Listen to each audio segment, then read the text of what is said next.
کمیته اجرایی کمیته ملی المپیک تاجیکستان روز 11 ینور در جلسه‌اش موضوع چوری و ورزشگر درگذشته نامدار تاجیک را مدیر کل کمیته ملی المپیک انتخاب کرده است. کمیته ملی المپیک خبر داد که این جلسه تحت ریاست نایب پرزیدنت این نهاد عبدالله رحمانزاده دایر گشته است.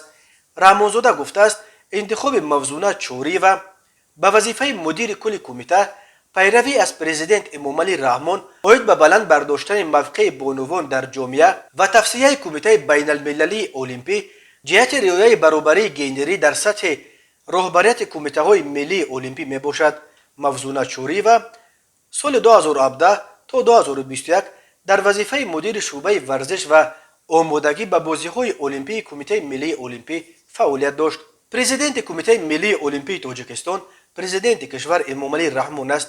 در پایان ماه دکامبر در جلسه جنبستیش این نهاد امامعلی رحمان را دیگر باره پرزیدنت و عبدالله رحمانزاده و ورزشگر خوشنام دلشاد نظروف را نایب پرزیدنت انتخاب کرد.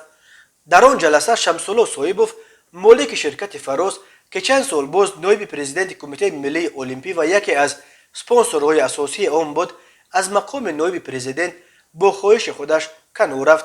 موضوع چوری و یکی از انگشت‌شمار ورزشگران تاجیک است که سزاوار مدال المپیک شده است. و سال 2012 در المپیاد لندن در مسابقه مشت‌زنی بین زنان صاحب جای سوم و مدال برنجی شد، ولی متاسفانه به علت لت خوردن موضوع چند بعد آن کامیابی بزرگش به سابقه ورزشیش نقطه گذاشته یک مدت در کمیته جوانان و ورزش و سپس در کمیته ملی المپیک به کار پرداخت.